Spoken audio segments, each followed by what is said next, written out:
Hi everyone, my name is Courtney and welcome back to my channel. By the time you're watching this, it'll be June, but for me, June is upon us and I need to talk about gay books for Pride. I've been getting back into the swing of reading, getting out of this major reading slump, and I am feeling inspired. I have ideas. It is Pride Month, which is my favorite month, and so I am ready to discuss and talk about lots of gay books this month. And I wanted to start it off with a hidden gems type video, or lesser known books type video, or maybe you didn't know this book was queer video.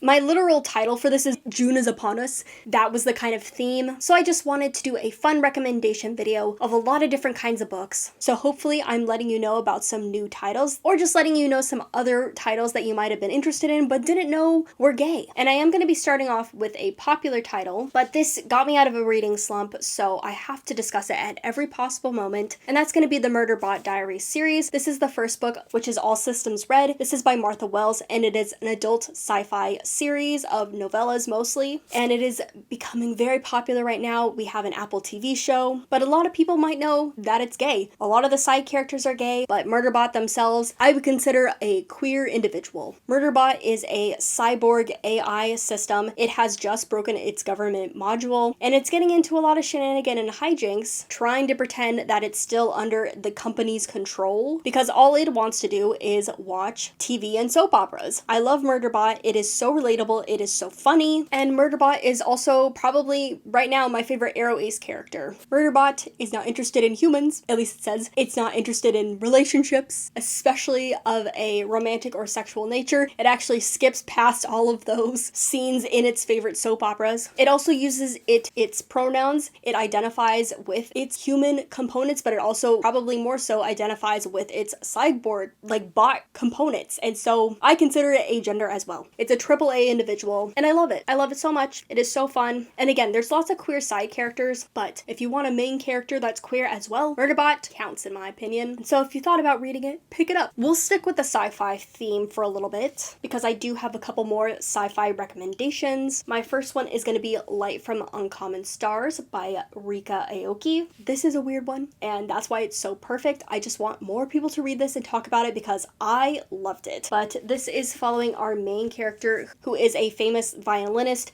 They make a deal with the devil, as you do. So basically they want to raise a prodigy so they can sacrifice them so that they can get out of this going to hell situation that they're in. At the same time, there are aliens coming from space, as aliens do, and they are fleeing. They are good guys, and they're setting up a donut shop and just like pretending to be human. But yes, there is a queer relationship at its center. There is a trans character, and this is just delightful. It's dark. There are some trigger warnings for this book, especially for the trans main character. They really go through it, but also there is just like kind of a found family aspect to this as well, that it's so warm and fun and heartfelt. So highly recommend this book. I want more people to read it and discuss it with me. Next, I have Axiom's End by Lindsay Ellis. Axiom's End is another adult sci-fi series. This is more a la Alien Invasion, Independence Day, and our main character is bi. They get involved with an alien. There is kind of a weird romance situation going on with that. And also in the third book, there is a sapphic relationship that I loved so deeply. And yeah, I think people are forgetting this one's queer. I think they're deciding that the alien is male. This is bisexual. It's so fun. It's so good. It gets really dark, especially in the second book, as the characters kind of deal with the fallout of the alien invasion and the psychological trauma that caused. But it's also so excellent. Rounding out the sci-fi category, I have a adult dystopian literary pick. That's going to be Chain Gang All-Stars by Kwame Adjei-Brenyah. This was my favorite book of last year,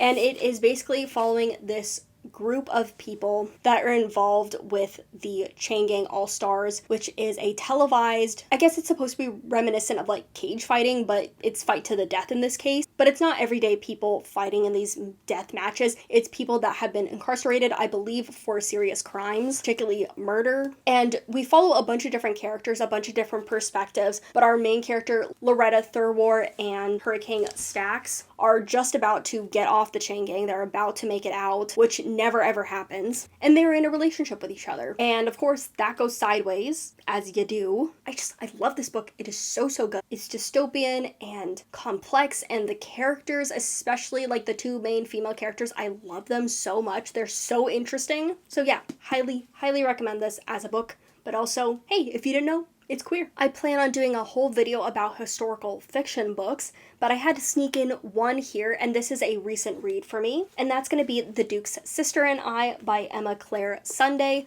This is a Harlequin novel, but it is Regency romance. It is dramatic and fun, over the top in some ways, but just so perfect in that regard. If you're like a BBC masterpiece person like me, I do think you will enjoy this. But this follows Loretta Linfield, who is of course going to London to get herself a husband. She is prim and proper and everything a debutante should be. And then she meets Charlotte, who is rakish and definitely not a perfect lady. And of course it's them forming a relationship with each other. And this is the author's debut. I felt like the pacing was a little bit quick. It is a very short read. I'm excited to see what they'll write next though, but this was just so fun and I want more people to read it because it was a really good historical fiction fluffy read. So next we're gonna get into some young adult reads. Another book besides Murderbot that really inspired this video is gonna be Bomb Me for Two. This is a young adult sapphic contemporary story. It's following Vivi and Lon in Saigon. Lon is a Vietnamese person living in Saigon and running her mother and father's food stall after her father passed away. But she dreams of more, but she doesn't feel like she can get it because she really needs to help out her mom. But she is a food blogger on the side. And then we have Vivi, who is traveling to Saigon secretly without her mother knowing. She's supposed to be in Singapore, but she's in Vietnam because she wants to find her family. She wants to discover the secret her mother has been keeping, and so she is here for summer abroad. And she runs into her favorite food vlogger, Lon, and they start a connection. Super cute, super fun, but there is depth there. There is the character mother-daughter relationships, and I just want more people to read it because it's very cute, very sweet. Going into another pick, I have an oldie but a goodie. I hate to say it, but it is kind of an old classic now, making me feel old. It's going to be Juliet Takes a Breath by Gabby Rivera. This is a coming-of-age story about a young woman who is still in the closet but is going on this amazing internship opportunity across the country. She's Puerto Rican, but she's interning with this white feminist lesbian author, and so it's her self-discovery journey, but also like the push and pull that comes with like white feminism and white queerness. And I know people were talking about this back in the day. It came out in 2019, which 6 years ago. I want people to return to this. It was so charming and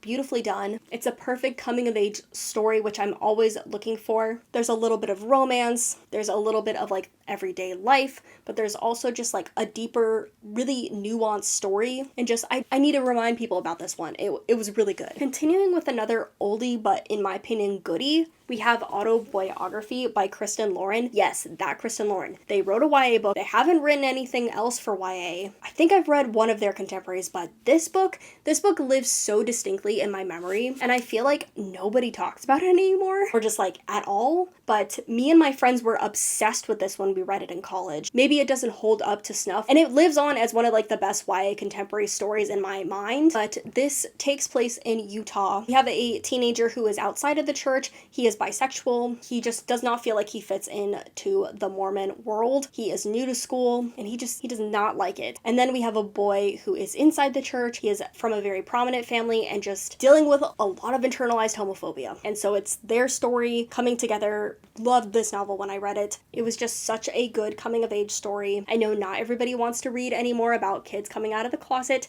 I get it. We're past that. We want to read books about people out and proud, but this book is a good coming of age, is a good coming out story. And I just wanted to remind people about it because it is really excellent, especially if you're looking for a book that deals with religion. Then the next book I have is Kiss and Tell by Adib Karam. They also wrote the Darius Is Not Great series, which is another one of my favorite YA contemporary series. But I just love Adib Karam's writing. I love his stories. I just think they're so fun. This follows Hunter, who is an out and proud gay boy in a boy band. Some of his texts are leaked to the general public by his ex-boyfriend, and that causes a lot of problems because he is not the pure, innocent person that everybody thought he was. So like these texts are embarrassing and cringy, but it's also like people getting into his privacy and just kind of thinking the worst of him and going after him about this relationship that has ended. But he's dealing with this, trying to get through his boy band's tour, but along the way he is falling in love with this other boy who is in the opening act for his band. And of course things become contentious from there. I like fame stories. I love especially when they deal with like fandom and like those texts and tweets are like brought in as part of the novel. I just thought this was so fun, so cute. I would also recommend Adib Khorram's other series, but I want more people to know about this because I felt like it was slept on. So if you've ever been in fandom culture, and especially in boy band culture growing up, I think this would be a really, really fun read. And for my last read, I had to pick a nonfiction, and that's going to be Real Queer America by Samantha Allen. I think this book is so important now, especially with everything going on in the world. This is about Samantha's journey traveling across the US in red states, specifically looking for queer communities that exist there. This is an older title now. I believe it's pre-pandemic, but it is still so relevant and honestly a favorite nonfiction for me. So yeah, if you are looking for a nonfiction, come back to this one in case you forgot about it or you haven't heard of it. This one is a stellar pick. But yeah, those are some of my hidden gems